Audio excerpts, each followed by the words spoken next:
transporte coletivo, a tarifa zero como um instrumento ou um direito transversal que permite o acesso às demais conquistas concentradas na cidade. A leitura fundamental que dá base para isso é a seguinte: hoje nós temos mais de 50% da população mundial vivendo em cidades. No Brasil esse processo é ainda mais significativo. Hoje nós temos 85% da população vivendo em centros urbanos. E isso é uma coisa relativamente simples de entender. As cidades são, por excelência, os locais que concentram as grandes conquistas da humanidade. As conquistas tecnológicas, científicas, de saúde, de lazer, de educação. A cidade é onde concentra isso. E as pessoas procuram essas conquistas. Mas à medida que as pessoas não têm acesso a essas conquistas, porque também as cidades crescem de maneira periférica, se estendem, o transporte coletivo e os instrumentos para chegar a essas conquistas passam a ser fundamentais. Então o transporte coletivo é a primeira etapa da venda da força de trabalho, é o primeiro instrumento que garante o acesso a essas conquistas, é o primeiro instrumento que garante o acesso à educação, à saúde, etc. e tal. Veja, nós não estamos falando só das pessoas que têm condições de comprar automóveis. Tá? Hoje isso é uma política incentivada, inclusive, pelo Estado Nacional. Mas nós estamos falando de setores que não estão dentro da universidade.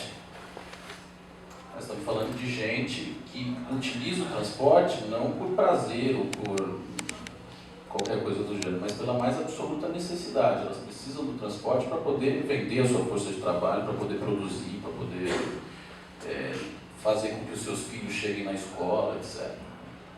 Para essas pessoas, o transporte coletivo é fundamental. E o que nós estamos propondo é que o transporte coletivo seja visto como um serviço público essencial, exatamente como a saúde e a educação. Portanto, talvez eu frustre algum de vocês, eu não estou fazendo uma discussão sobre a viabilidade econômica da tarifa zero do passe livre. Porque para mim não me interessa se a saúde é viável economicamente. Não interessa se a educação pública é viável economicamente. Isso é uma questão de conquista histórica. A luta dos trabalhadores organizados ao longo dos últimos 300 anos permitiu que nós tivéssemos educação pública e saúde pública. Essa é a discussão de fundo. Então, o que nós estamos fazendo, inclusive existe hoje um projeto de emenda constitucional que infelizmente a Globo não pautou. Se tivesse pautado, talvez a gente tivesse avançado mais, é a PEC 90, que é defendida pela Luísa Erundina, propõe que o transporte seja colocado na Constituição de 88 como direito social, assim como a saúde e a educação. A ideia é que se o transporte coletivo é essa primeira ferramenta que garante transversalmente o acesso aos demais direitos fundamentais, ele também deve ser visto como um serviço público essencial e ele também deve ser organizado sob a lógica do interesse social e coletivo e não da garantia dos lucros de grupos econômicos que eventualmente explorem esse serviço. Nós podemos até pensar em ter uma economia mista nesse segmento, como a gente tem na saúde, como tem na educação. Quer dizer, se a pessoa não tem condições de colocar o seu filho numa escola privada, talvez ela gostaria, mas não tem condições, que ela tenha educação pública assegurada pelo Estado. Se ela não tem condições de ter um plano de saúde e botar os seus filhos ou ela mesma naquele plano de saúde, ela tem a saúde pública, o SUS, Sistema Único de Saúde, assegurado pelo Estado. No caso do transporte, não. Se a pessoa não tiver condições de viabilizar a sua ida por um transporte individual, ou não tiver condições de arcar com o custo da tarifa, a pessoa não pode ter acesso a essas conquistas. Então, o que nós estamos tentando fazer é uma reflexão sobre o transporte também como um direito essencial. Essa é a discussão de fundo, o pano de fundo para que a gente entenda esse debate que o movimento Passe Livre faz. Bom, eu acho que essa última jornada de lutas, para concluir, não deixar vocês com muito sono como eu estou, a última jornada de lutas acho que foi muito importante em termos de conquistas reais para o movimento. Nós nunca tivemos uma coisa nessa dimensão no Brasil de mais de 50 cidades derrubarem o preço das tarifas, sendo elas 14 capitais. Há uma decisão do governo federal de desonerar uma série de impostos federais que incidem sobre o transporte. Essa é uma decisão duvidosa, né, porque você abrir mão de arrecadação federal para não mexer no lucro dos empresários do transporte não é a melhor saída, quer dizer, é uma saída paliativa, né, resolve, arrefece, deixa os ânimos um pouco mais arrefecidos, quer dizer, as pessoas conquistam coisas objetivas, mas nós não mexemos na questão de fundo que está colocada. A questão de fundo que está colocada, do ponto de vista do movimento, é que o regime de concessão privada para a exploração do transporte coletivo, ele não serve e não resolve uma equação fundamental, que é a seguinte. Por um lado, nós temos uma categoria de motoristas e cobradores extremamente organizada no Brasil e, sobretudo, em Florianópolis, e que luta ano a ano para conseguir melhorar suas condições de trabalho. Vale dizer que nos últimos 10 anos, os motoristas e cobradores de Florianópolis reduziram a sua jornada de trabalho de 8 horas para 6 horas e 20, e estão querendo reduzir para 6 horas. Tem o segundo melhor acordo salarial do Brasil, em Florianópolis. Então, isso é uma coisa. Outra coisa, existe um movimento de usuários de transporte coletivo que hoje é bastante organizado no Brasil. O movimento Passe Livre é uma das referências desse segmento, e que luta para derrubar a tarifa, que luta para melhorar as condições de acesso ao transporte coletivo. Então, esse é um segundo elemento.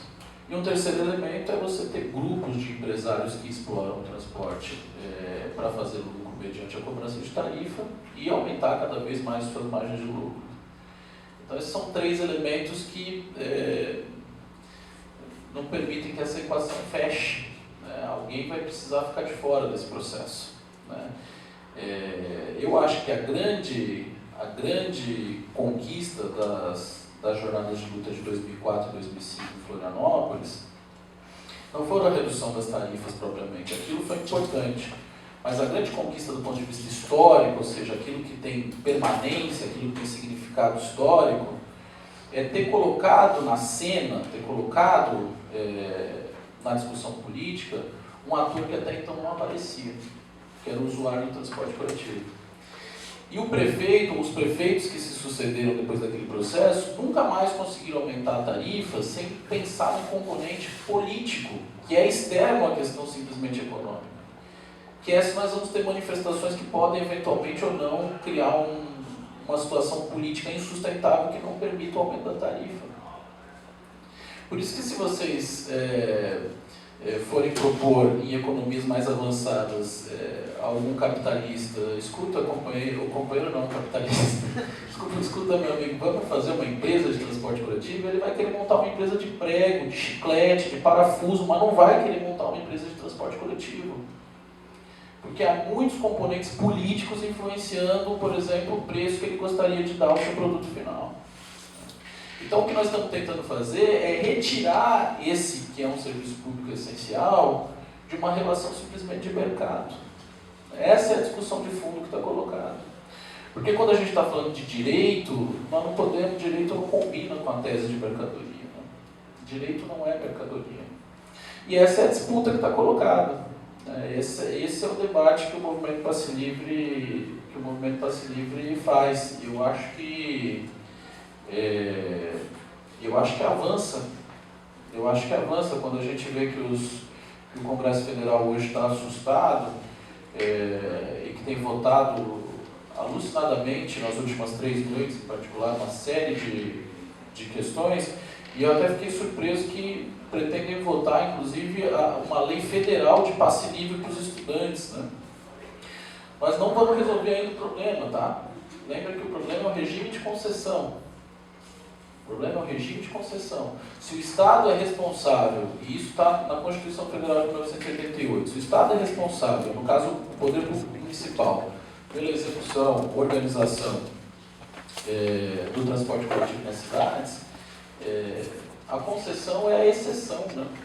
Você concede a exploração para empresas privadas na medida que você não tem a condição de organizar o transporte coletivo.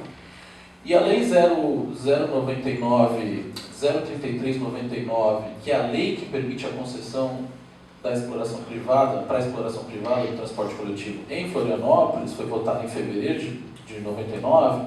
Aliás, desde fevereiro de 2009 a gente vive uma situação de instabilidade jurídica, porque expirou o contrato, acabou o contrato das empresas. Ela tem uma cláusula de reversibilidade. Já estava colocado no preço das tarifas desses últimos 10 anos, do período de 99 a 2009, a amortização dos investimentos em frota. Em tese, a frota de ônibus que circula, dos 419 ônibus que circulam em Florianópolis, em tese é da Prefeitura. Veja, eu não estou propondo que a Prefeitura passe a estatizar os transportes a partir de amanhã e transforme os motoristas e cobradores em funcionários públicos. Eu não sei qual vai ser a dinâmica exatamente. Essa é uma possibilidade. Inclusive, me surpreendi que o Gilmar Tato, que é secretário de Transportes em São Paulo, do Fernando Haddad, está dizendo que está estudando essa proposta. Não estou dizendo isso. Eu acho que nós podemos ter um regime misto, eu acho que nós podemos ter a municipalização do transporte. O que eu acho só é que mais capitalismo não resolverá o problema específico do transporte coletivo, né? Eu não estou dizendo que a etapa histórica que nós estamos vivendo não seja a etapa do capitalismo, tá? Eu acho até que a etapa histórica no Brasil é do desenvolvimento das forças produtivas e do capitalismo. E não existe possibilidade de resolver as profundas desigualdades sociais do Brasil sem a gente ter a tese de dividir as riquezas, né? Nós não queremos compartilhar a miséria. Mas a discussão que está sendo feita é que direito e serviço público essencial não é mercadoria. Essa é a discussão que está colocada e que o movimento parceiro traz. Eu sei que você deve estar, imagino, né, talvez esteja equivocado, querendo falar, enfim, compartilhar, a ideia é que seja um debate. Então, vou ficando por aqui. E acho que a gente conversando pode também tirar algumas dúvidas, divergir, compartilhar, enfim, ajudar a construir outras visões sobre isso. Obrigado.